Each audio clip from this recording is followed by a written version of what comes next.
down and kiss the dirt, black dog who let you off the leash this late. 2 in the morning.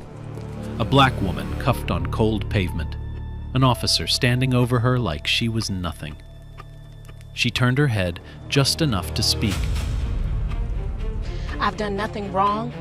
You have no right. His boot stepped closer. You stink up my county driving around this late. You don't get rights. She went quiet. Not because she was afraid, because she was memorizing. Badge number, timestamp, every filthy word. He'd searched her car already, tore through everything, even opened the glove box, held a black leather wallet in his hand, and tossed it back without a glance.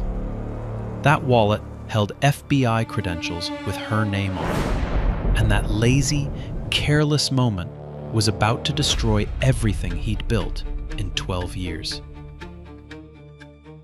Man, you have no idea how deep this thing goes. Let me take you back 2 days before that night. 2 days before that night, Olivia Palmer walked through the glass doors of the FBI Richmond field office like she had every morning for the past 6 years. Badge clipped to her belt, blazer pressed, stride steady. She nodded at the security desk by name, grabbed a coffee from the second-floor break room, and headed to her office. Nothing about this morning said her life was about to change. She sat across from her partner, Special Agent Nathan Cross, in a cramped office cluttered with folders, sticky notes, and 2 monitors showing database queries that hadn't been closed from the night before. Nathan slid a manila folder across the desk. 3 new complaints came in, all black drivers, all pulled over after midnight in Caldwell County, all charged with possession they swear was planted. Olivia opened the folder. 3 names, 3 mugshots, 3 people whose lives had been rearranged by a traffic stop they never should have had. Body cam footage? Nathan shook his head. Corrupted. Every single file. Same story as the last batch. She leaned back in her chair. That's not a coincidence anymore. No, it's a pattern. Caldwell County. Rural. Quiet. Mostly white. 40 officers in the entire sheriff's department. 1 gas station open past midnight. Dark 2-lane roads lined with pine trees and nothing else. The kind of place where a badge meant whatever the person wearing it wanted it to mean. And the data back that up. In the past year alone, black drivers made up just 12% of Caldwell County's population, but accounted for 61% of nighttime traffic stops. Most of those stops were initiated by the same handful of officers. And the one name that showed up more than any other was Derek Watkins. Olivia knew this case was personal, in ways she didn't talk about at work. She grew up in a working-class neighborhood in Norfolk. Her father was a city detective, retired early. Heart gave out when she was 22. That was the same year she entered the academy. She still wore his badge chain around her neck, every single day. A thin gold chain most people mistook for jewelry. Her mother, Denise Palmer, still lived in Norfolk, called every Sunday without fail. And the last time they spoke, Denise said something Olivia couldn't shake. You be careful out there, baby. Not everybody sees the badge first. Olivia laughed. Mama, I am the badge. Denise didn't laugh back. Friday evening. Olivia prepared for a solo recon drive through Caldwell County. No raid, no arrest, just observation. Logging patrol patterns, timing stops, mapping the routes where complaints clustered. She'd drive her personal vehicle. A dark blue 2019 Chevrolet Malibu. Clean, modest, nothing about it that said federal agent. She placed her FBI credential wallet in the glove box, standard protocol when operating undercover in a personal car. No badge on the belt, no weapon, locked in a biometric safe back at her apartment. No earpiece, no vest, no backup on the road. Just her, the car, and a lavender air freshener swinging gently from the rearview mirror.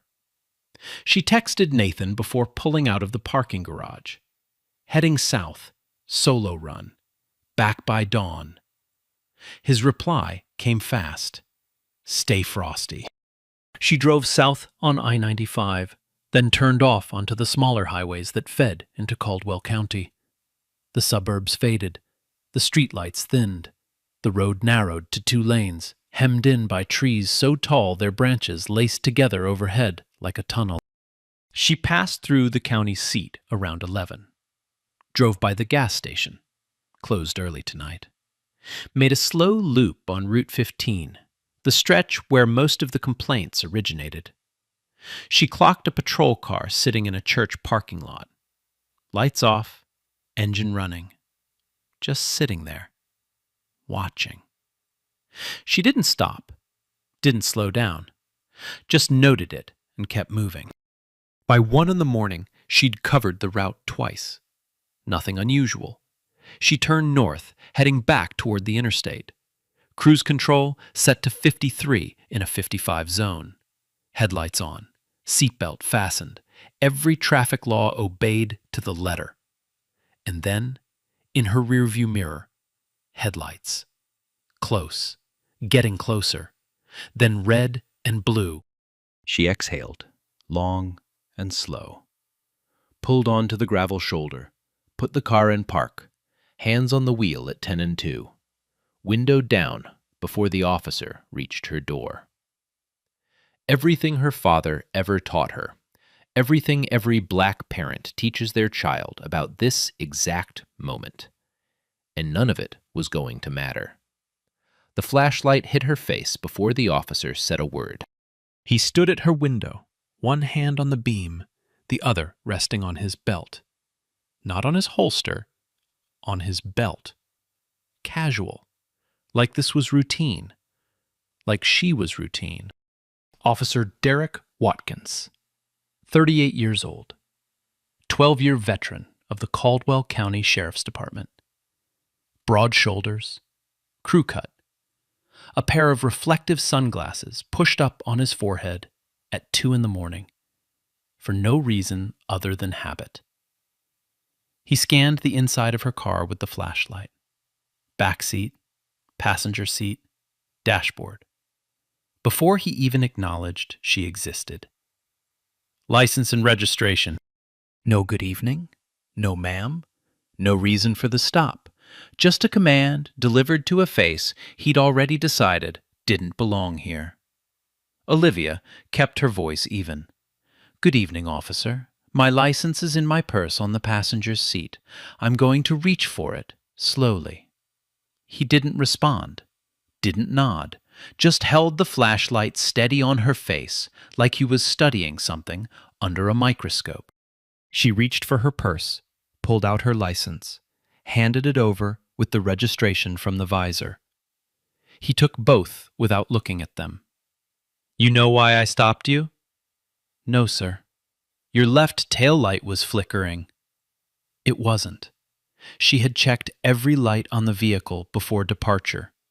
FBI protocol for undercover operations. Headlights, brake lights, turn signals, tail lights, all functioning. She knew it. But she said nothing. Then he pointed the flashlight at her rearview mirror, at the lavender air freshener hanging there. And that, obstructing your view, that's a violation. A lavender air freshener, 3 inches long, hanging from a mirror, on a car, parked on the side of a dark road at 2 in the morning, with no other traffic in sight. An obstruction. Olivia felt the gears turning in her chest. She knew exactly what this was.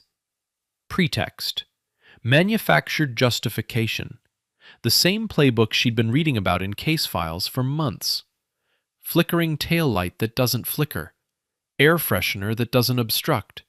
Reasons that aren't reasons. They're permissions. The kind an officer gives himself when he's already decided what he's going to do. But she swallowed it. All of it. Because she was not Olivia Palmer, citizen. She was Special Agent Olivia Palmer, FBI, in the middle of an active undercover operation. And the man standing at her window might very well be one of the subjects she was investigating. She could not break cover. Watkins walked back to his patrol car with her documents. And then he sat there. She watched the clock on her dashboard. 1 minute, 3 minutes, 5, 7. Her phone buzzed in the cup holder. A text from Nathan. "You good?" She didn't touch it. Reaching for a phone during a traffic stop is how situations escalate. She let it buzz and go dark. 9 minutes. 10. 11. He was running her information. Or he was making her wait. Both served the same purpose. Control. Let the silence do the work. Let the minutes stack up until the person in the driver's seat starts to sweat, starts to fidget, starts to give you a reason. Olivia didn't sweat. She didn't fidget. She sat with her hands at 10 and 2 and breathed. At minute 11, Watkins returned. His posture had changed. Shoulders squared, jaw set. Whatever he found, or didn't find, in those 11 minutes had made him harder. "Step out of the vehicle." "Officer, may I ask what this is?" "I said step out. Now." She knew this moment. She'd trained for it at Quantico. When an undercover agent is stopped by law enforcement during an active operation, protocol is clear. Comply, document, report later. Do not reveal your identity. Do not compromise the investigation. Do not break cover under any circumstances short of imminent mortal danger. She was not in mortal danger. Not yet. She opened the door, stepped out onto the gravel shoulder. The night air was cool, pine and damp earth. Somewhere far off, a dog barked. She stood 5'7" in flat shoes, dark jeans, fitted black top, no jacket, no weapon, no badge, nothing on her body that said anything other than ordinary woman on an ordinary road at an extraordinary hour. Watkins looked her up and down, not assessing a threat, assessing something else. Headlights appeared behind the patrol car, a second unit. The door opened and out stepped Officer Tanya Beckett, 25, fresh from the academy, with wide eyes and a hand hovering near her holster, like she was arriving at a crime scene instead of a traffic stop. Watkins didn't greet her, just pointed at Olivia. "Keep your eyes on her." Beckett nodded. No questions asked.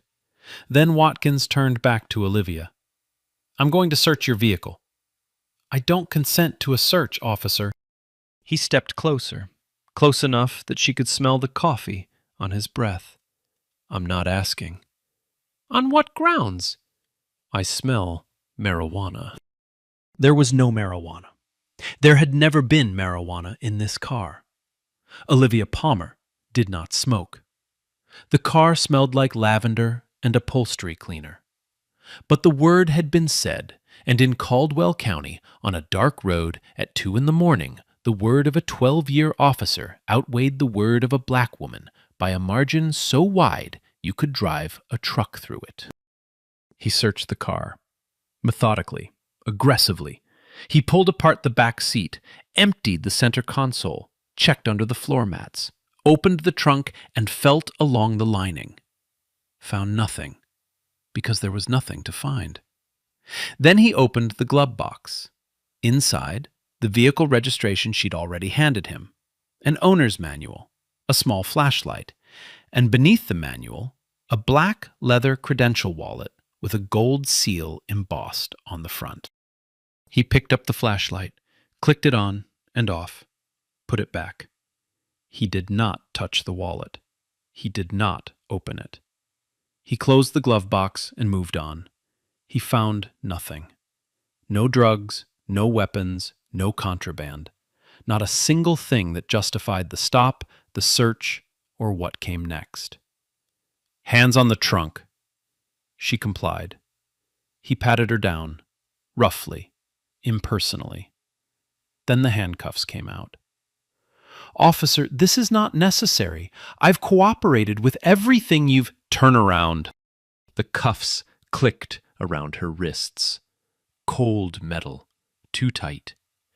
And then his hand was on the back of her head. Not guiding, pushing, forcing, down, past the trunk, past the bumper, all the way to the ground. Her knees hit gravel first, then her palms, except her hands were behind her back, so there was nothing to catch her. Her shoulder hit next, then her cheek.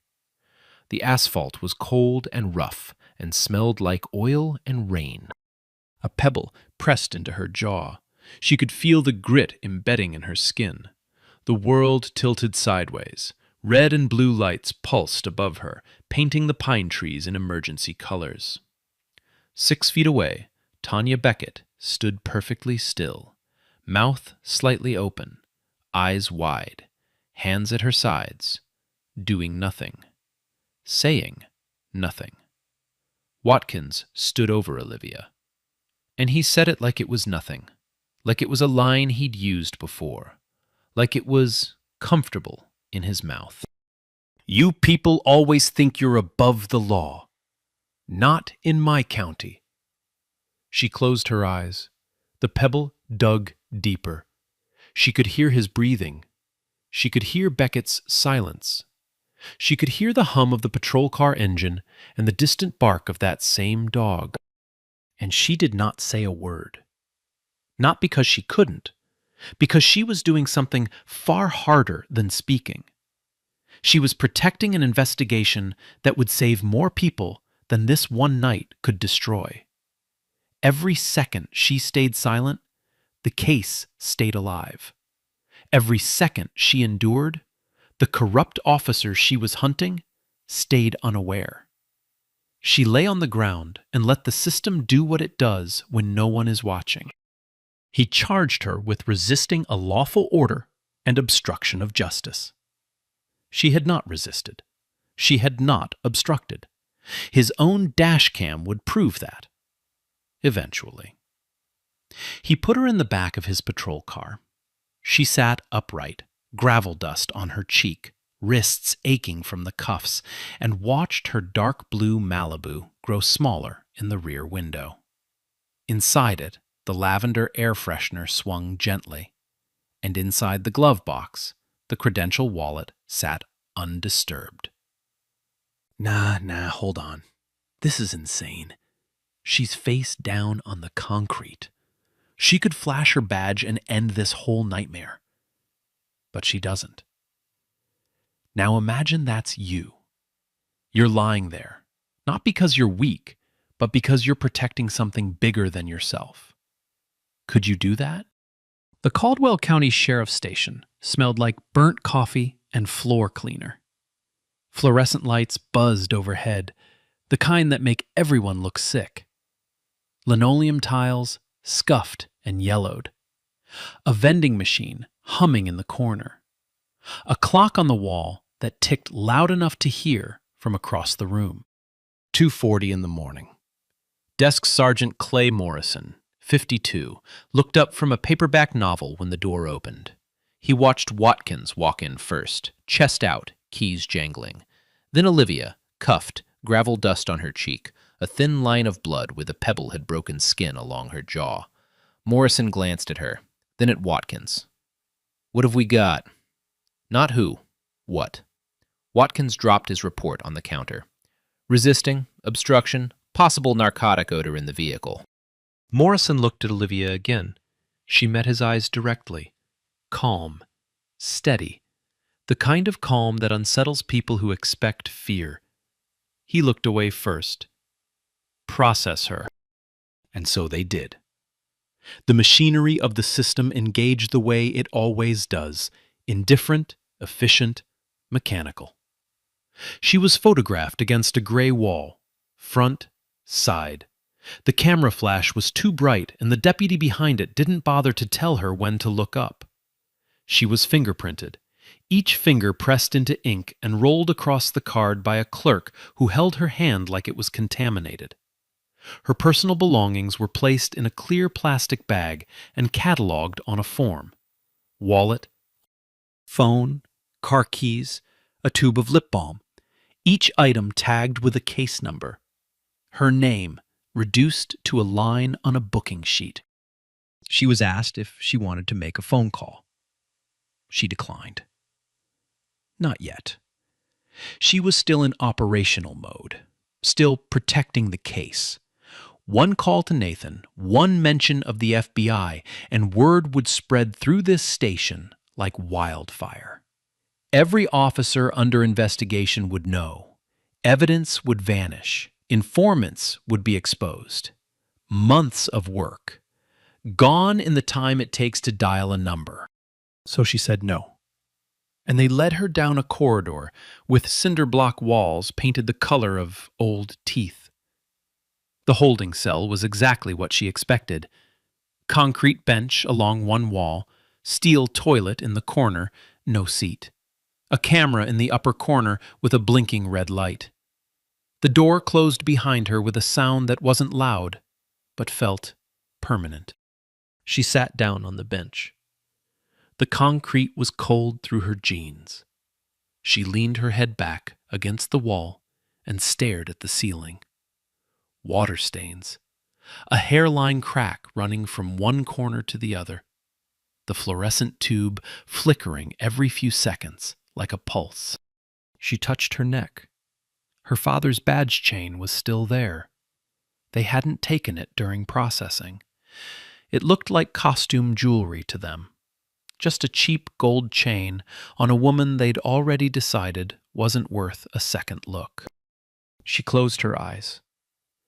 And she began to reconstruct the night in her mind, detail by detail.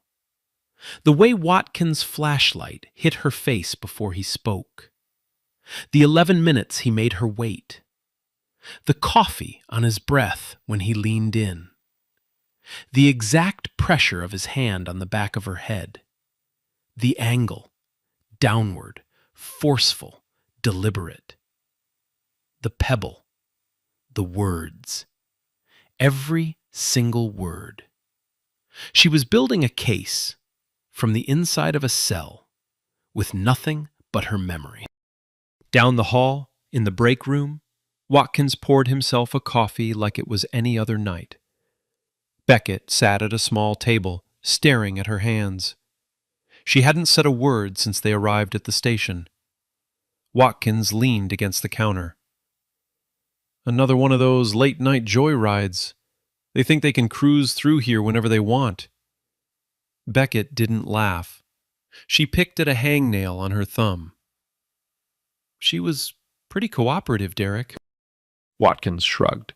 Cooperative and innocent aren't the same thing, Rook. You'll learn. Beckett didn't respond. She kept picking at her thumb until it bled. 3:15 in the morning. 14 miles away, Agent Nathan Cross sat on the edge of his bed, staring at his phone. His last text to Olivia, "You good?" still showed as delivered, not read. He sent another, "Liv, check in." Nothing. He called, straight to voicemail. Her phone was in a plastic evidence bag at the Caldwell County Station, powered down, catalogued, forgotten. Nathan opened his laptop, pulled up the GPS tracker on Olivia's assigned vehicle, standard FBI protocol for undercover recon runs. The Malibu was stationary, parked on the shoulder of Route 15 in Caldwell County. It hadn't moved in over an hour. His stomach dropped. She always checked in. Always. even during the most routine runs. A quick text, a one-word reply, something. Silence meant something was wrong. He picked up his phone and dialed the FBI Richmond duty desk. "This is Special Agent Cross, badge number 6182. I need an emergency welfare check on Special Agent Olivia Palmer.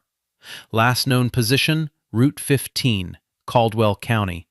Vehicle stationary for over 70 minutes. She has not responded to communication in over an hour. Initiate immediately." He hung up, stood, started getting dressed. 40 miles south, in a holding cell that smelled like bleach and rust, Olivia Palmer lay on a concrete bench with her eyes closed. The fluorescent light hummed above her. She had not slept. She had not asked for a lawyer. She had not said 3 words that would end all of this in an instant. She could have. At any moment. "I'm an FBI agent." And the cuffs come off, the charges disappear, the apologies start falling like rain. But those words would also tell every dirty cop in Caldwell County that the federal government was watching. The investigation dies. The informants get exposed. The pending warrants get shredded.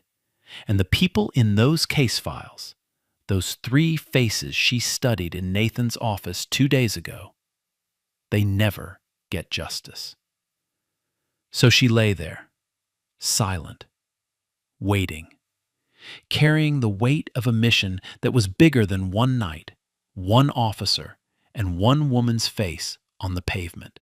The clock on the station wall ticked past 4 in the morning, and somewhere between Richmond and Caldwell County, the FBI was already moving.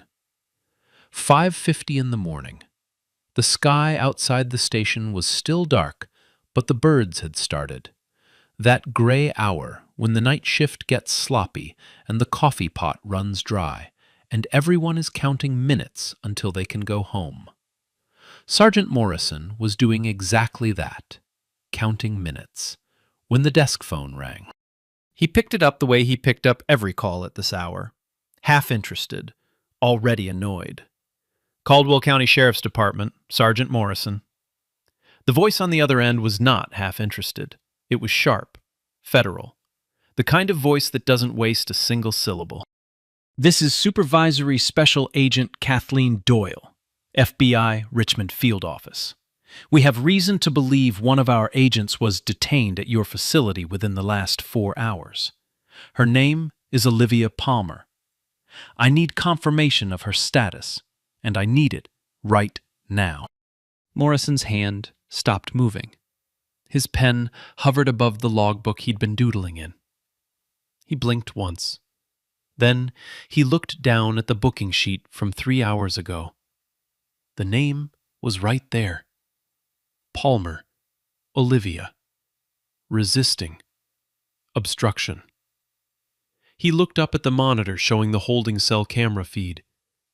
There she was, sitting upright on the concrete bench, hands folded in her lap, looking directly at the camera like she'd been waiting for this exact moment. His mouth went dry. "Sergeant, are you there?" "Yes, ma'am. Yes. We have an Olivia Palmer in custody. She was brought in on resisting and obstruction charges at approximately 2:40 this morning." Silence on the line. The kind of silence that has weight to it.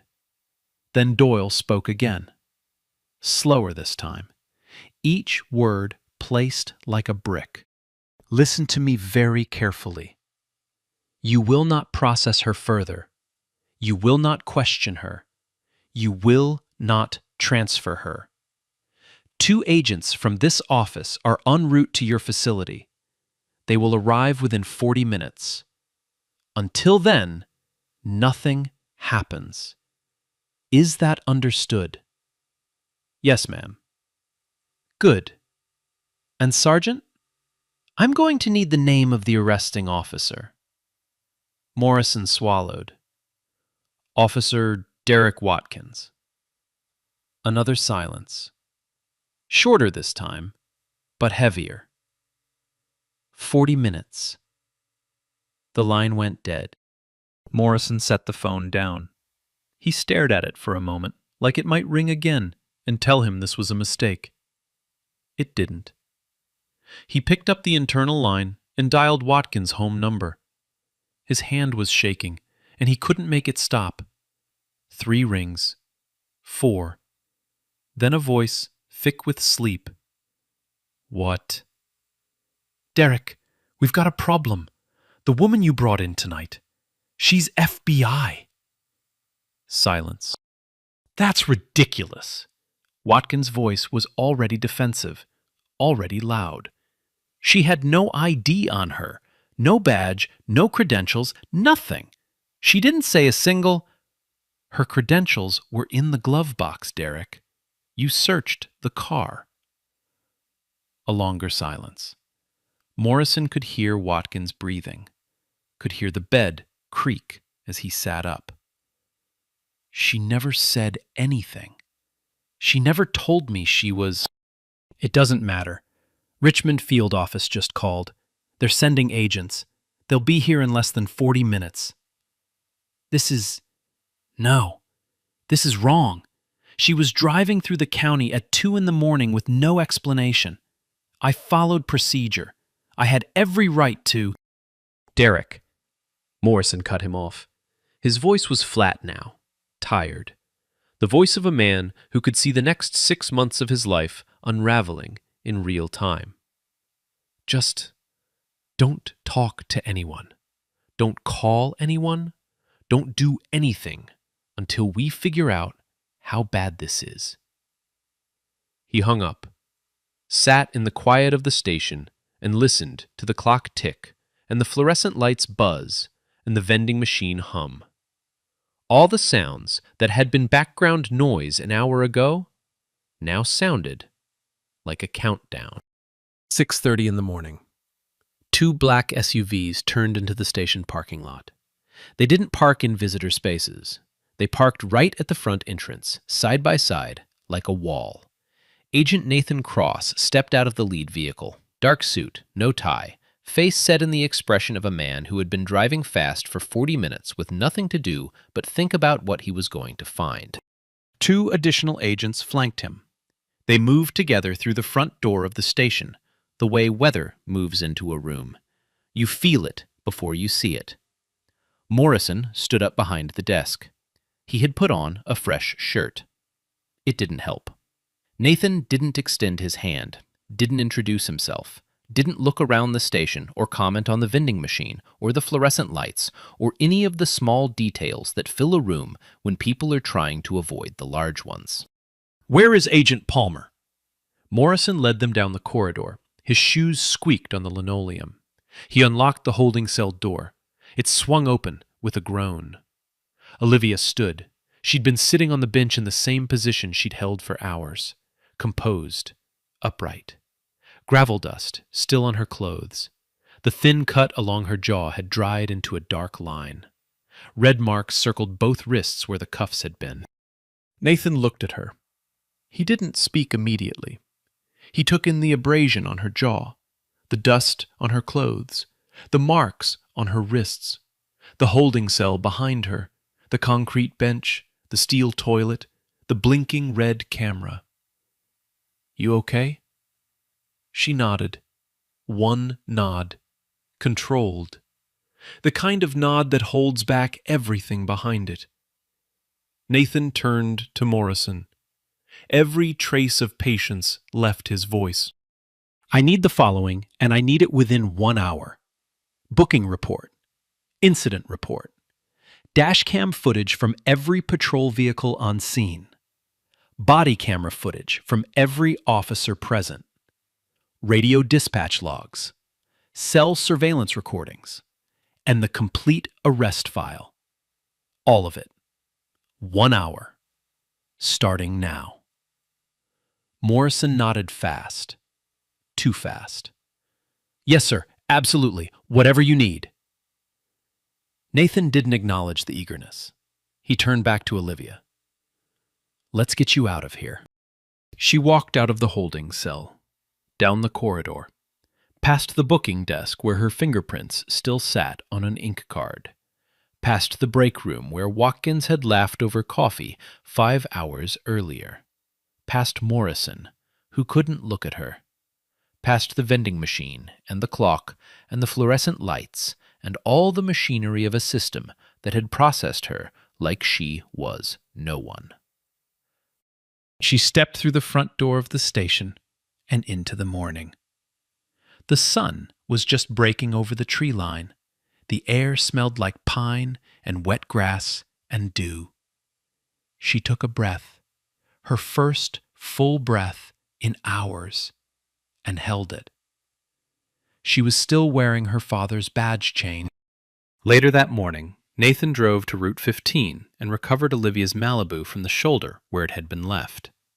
He opened the glove box, reached beneath the owner's manual, and pulled out the black leather credential wallet. He opened it. FBI, Special Agent Olivia Palmer.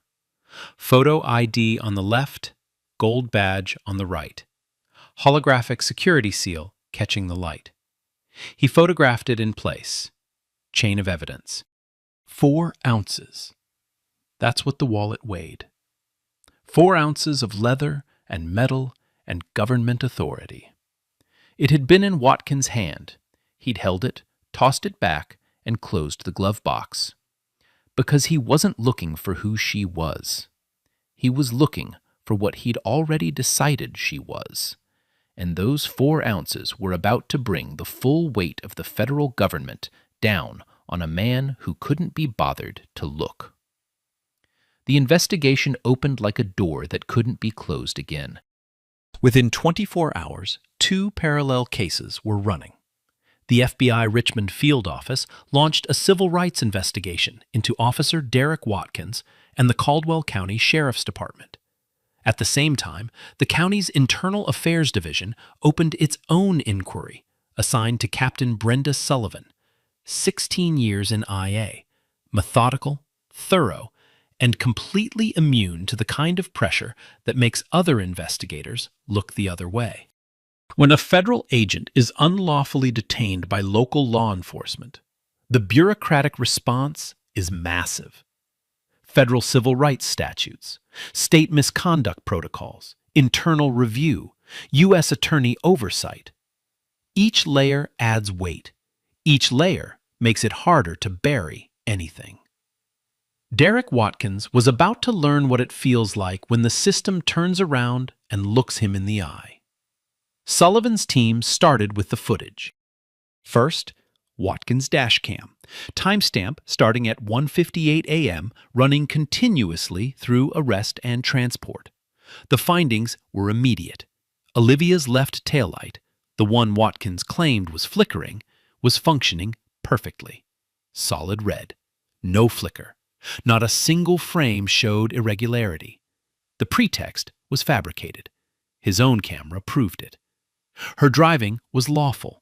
53 in a 55. No swerving, no violations. No legal basis for the stop. The air freshener he cited as obstructing her view was visible on camera. Small. Still. By no reasonable standard an obstruction. A second fabrication on his own equipment. Then Watkins' body camera. Corrupted. The file existed but wouldn't play. The same convenient malfunction that plagued stop after stop in the complaints Olivia had been investigating. The same gap where accountability should have been. But then, Beckett's camera. Officer Tanya Beckett's body camera ran uninterrupted from the moment she stepped out of her patrol car. Crystal clear, high definition, every second preserved. The footage showed everything Watkins' camera missed. The aggressive pat-down, the hand pushing Olivia's head down, the force that took her to the ground, the sound of her knees hitting gravel, and the audio, clear as a bell. You people always think you're above the law. Not in my county. Sullivan played it 3 times, then wrote it down, word for word. Beckett's interview came first. Small conference room, no windows. A table, 2 chairs, a recorder, and a glass of water Beckett didn't touch. She was nervous, fidgeting with a pen, clicking it open and closed, knee bouncing under the table. Sullivan started at the beginning. "Walk me through the stop, Officer Beckett, from the moment you arrived." Beckett talked. Slowly. She described arriving, seeing Olivia outside the vehicle, standing to the side. She minimized, used words like firm when she meant aggressive, used directed when she meant forced. Sullivan let her finish. Then she turned a laptop screen toward Beckett and pressed play on the body camera footage. Paused it at the moment of impact. Olivia's cheek hitting asphalt. "Your camera shows Agent Palmer was compliant throughout. She provided documents. She exited the vehicle. She acknowledged every command. At what point did you observe resistance?" The pen stopped clicking. "I didn't." "Officer Watkins reported resistance and obstruction. Did you witness either?" "No, ma'am." "Then why didn't you intervene?" Beckett's eyes were wet. She looked at the table. "Because he's got 12 years on me." Her voice cracked.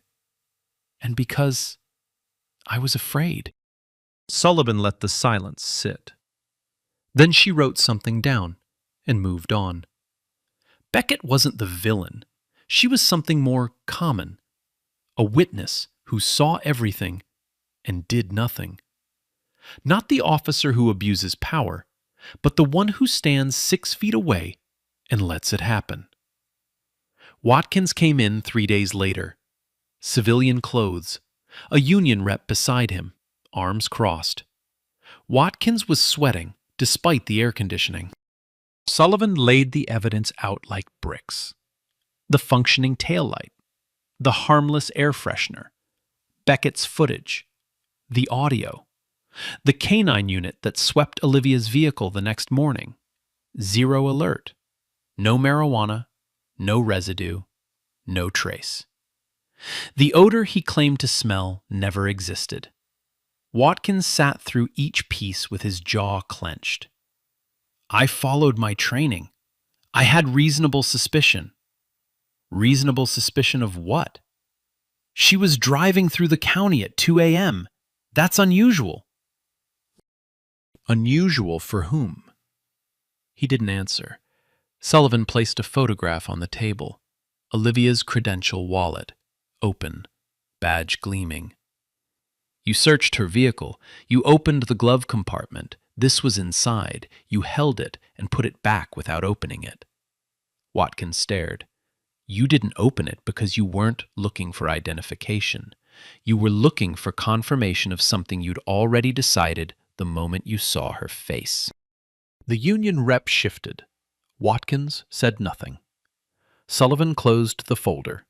She didn't raise her voice. The facts didn't require volume. Meanwhile, the FBI pulled the wider thread. Investigators cross-referenced Watkins' entire stop history with existing complaints. The numbers were impossible to misread. 3 years. 285 nighttime stops. 72% involved Black or Latino drivers.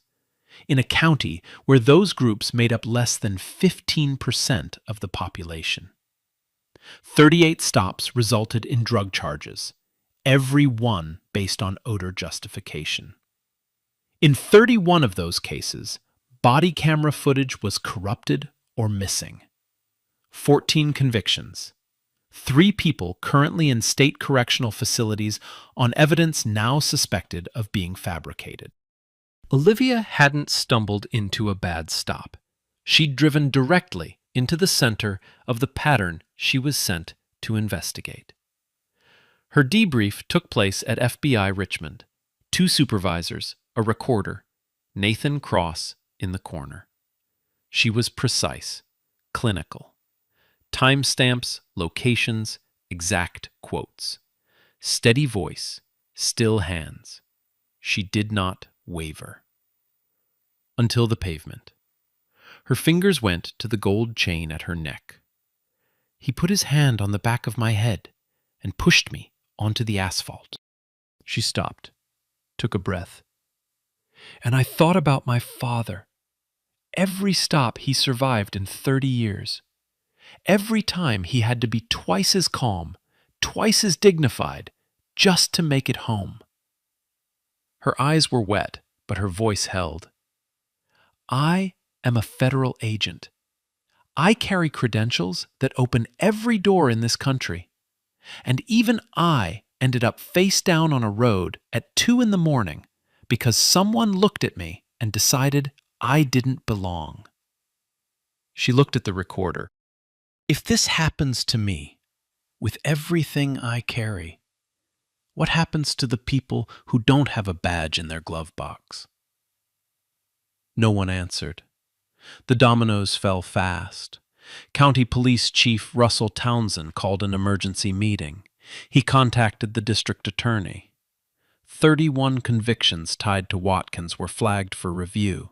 14 cases involving incarcerated individuals were referred for potential exoneration. The FBI expanded its investigation to 2 additional officers, frequent partners on Watkins' nighttime stops.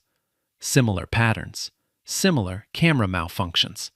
The corruption wasn't one man. It was a culture. Day 18. Captain Sullivan submitted her final report. 43 pages, every finding documented, cross-referenced, and supported by footage, audio, testimony, and data. She hand-delivered it to Chief Townsend's desk at 8 in the morning and stood in his office while he read the summary page. He didn't finish his coffee. That afternoon, the Caldwell County Sheriff's Department officially terminated Officer Derek Watkins. The termination letter was 4 paragraphs long and listed 5 causes: fabrication of probable cause, unlawful detention of a federal officer, use of excessive force, racially discriminatory policing practices, and deliberate destruction of body camera evidence. There was no press conference, no cameras, no public statement. Just a conference room, a form, and a cardboard box. Watkins sat across the table from Townsend and Sullivan. He was asked to surrender his badge and service weapon. He unclipped the badge slowly, the same badge he'd worn for 12 years, the same badge he'd used as a shield and a weapon, depending on who was standing in front of him. He placed it on the table, then the gun, then his department ID.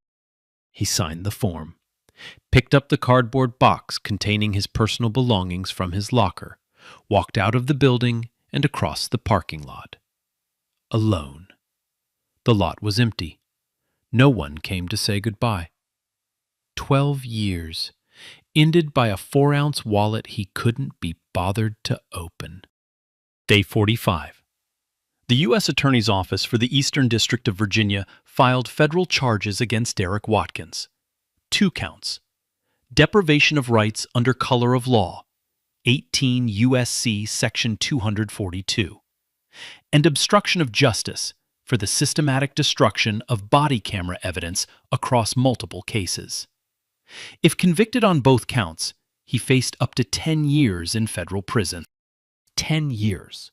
For a man who spent 12 years deciding who belonged and who didn't based on the color of their skin. The math doesn't balance. But the law was trying. Officer Tanya Beckett made her choice the same week. The U.S. Attorney offered a deal: full cooperation with the federal investigation in exchange for immunity from prosecution for her failure to intervene that night. She accepted without hesitation. She testified before a grand jury, not just about Olivia's stop, about others. Stops she'd witnessed where Watkins fabricated justifications. Stops where drivers were searched without cause. Stops where she stood 6 feet away and said nothing because 12 years of seniority felt heavier than her conscience. She named names, dates, locations, details she'd kept in her head the way Olivia kept them, memorized, stored, waiting for the moment they mattered.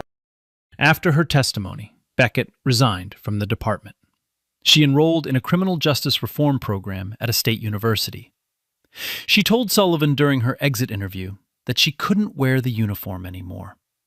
Not after what she'd seen. Not after what she'd allowed. Beckett didn't intervene that night. That failure would follow her for the rest of her life. But she chose to speak when it counted. And sometimes the beginning of change looks exactly like that. Someone who was silent, deciding they can't be silent anymore. Then came the 14. 14 people convicted on Derek Watkins' fabricated testimony. 14 lives rearranged by a man who planted evidence and erased the footage. The district attorney's office reviewed every case. Within 6 months, 9 convictions were vacated, charges dismissed, records cleared. 5 cases remained under review due to additional complicating evidence, but the process was moving. One man had served 3 years in a state correctional facility on a possession charge that Watkins manufactured from nothing. 3 years for a crime that never happened. He walked out on a Tuesday morning. The sun was bright and the air was warm, and his daughter was standing on the sidewalk waiting for him. She was 12 now. She'd been 9 when they took him. He knelt down on the sidewalk and held her. She held him back. Neither of them could speak. There was no narrator for that moment, no voiceover, no music. Just a father and a daughter on a sidewalk, trying to close a gap that should never have existed. 3 months later, a Tuesday morning in Richmond, Olivia Palmer walked through the glass doors of the FBI field office the same way she always had. Badge clipped to her belt, blazer pressed, stride steady. Same doors, same security desk, same coffee from the second-floor break room, same nod to the guard who knew her name. But not the same woman. Something had shifted. Not broken, sharpened. The way metal changes after it passes through fire. She still walked with confidence. She still smiled at colleagues in the hallway. But there was something behind her eyes now that wasn't there before. A weight she carried quietly, the way she carried her father's badge chain. Always there, never shown. The Caldwell County corruption case had produced 5 federal indictments. Watkins. 2 additional patrol officers who ran the same playbook on the same dark roads. An evidence clerk who made inconvenient items disappear from storage. And a dispatch supervisor who helped coordinate which stops would be recorded and which wouldn't. The man behind the curtain of corrupted body cameras. The network Olivia had been sent to uncover was dismantled, piece by piece, and every piece traced back to a night she spent on a concrete bench in a holding cell, choosing silence over safety, choosing the mission over herself. She'd received an official commendation, a letter from the director's office with language about exceptional courage and unwavering dedication to duty, a handshake from her section chief in front of the whole floor. People clapped. She nodded, said thank you, put the letter in her desk drawer, and went back to work. The commendation didn't mention the pebble in her jaw. It didn't mention the way cold asphalt feels against your cheek at 2 a.m. It didn't mention the 11 minutes she sat with her hands on the steering wheel while a man decided what to do with her. Official language doesn't have room for those details, but Olivia carried them anyway. At her desk, she paused. A framed photograph of her father sat next to her monitor. Detective Raymond Palmer, Norfolk Police Department. Broad smile, dress uniform. The photo was taken the year he made detective, 3 years before his heart gave out. He looked proud in the picture, the kind of proud that comes from earning something that wasn't handed to you. She touched the gold chain at her neck, his chain, the one that looked like costume jewelry to the deputies who processed her that night, the one they didn't confiscate because they didn't look closely enough. They never looked closely at anything about her, and that was the whole problem, wasn't it? That evening, she called her mother. Denise picked up on the first ring, the way she always did, the way she always would. "Hey, baby." "Hey, Mama." A pause. The comfortable kind. The kind that only exists between two people who don't need words to fill space. "You were right, Mama." "About what?" "About everything." Denise was quiet for a moment. Olivia could hear the television in the background, turned low. Could hear her mother settling into her chair the way she did every evening. Then, softly, the voice of a woman who spent her whole life worrying about someone she loved walking out the door in a world that didn't always see them clearly. "I always am. You coming home for dinner Sunday?" "I'll be there." Caldwell County looked different now. Not transformed. That word is too big and too clean for what actually happened. Reformed. Slowly. Painfully. The way institutions change when they're forced to look at what they've been doing. Chief Townsend, under federal oversight and pressure from the county board, implemented mandatory changes across the department. Real-time body camera uploads to a cloud server. No more local files. No more convenient deletions. Independent civilian review of all nighttime traffic stops. Annual racial bias audits conducted by an external firm with no ties to the department. Mandatory de-escalation training for every officer renewed yearly, with consequences for non-completion. New policy. New protocols. New oversight. Words on paper that meant nothing unless the people wearing the badges chose to follow them. Reforms don't undo damage. They can't return 3 years to a father who missed his daughter growing up. They can't unpress a cheek from pavement. They can't unsay the words spoken on a dark road by a man who believed his badge made him right. But they can make the next stop different. They can make the next officer think twice before opening his mouth. They can make the next rookie speak up instead of standing 6 feet away in silence. And sometimes, that's the only direction justice knows how to move. Forward. One stop at a time. One policy at a time. One voice at a time. According to data from the Stanford Open Policing Project, black drivers are stopped at higher rates than white drivers in nearly every jurisdiction studied across America. In many of those stops, the stated reason was later determined to be unsubstantiated, fabricated, made up on the spot by someone who had already decided what they were looking at. Olivia Palmer had a badge in her glove box. Most people don't. Yo, this story's fiction. But the pain? That's real.